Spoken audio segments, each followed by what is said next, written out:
Hey guys, for this video, I'll teach you how to remove double tick on WhatsApp. With this tutorial, we will find out if it's actually possible to remove double tick. So first, let's open WhatsApp. And now we're in the settings app, or the settings icon. Let's go to account. There's nothing here. How about let's go to privacy.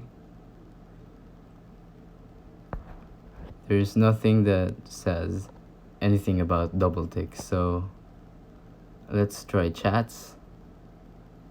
Nothing really here. How about notifications? No. Storage and data maybe? No. What if we tap on our avatar? Okay. So there's no way to remove double tick on your WhatsApp app.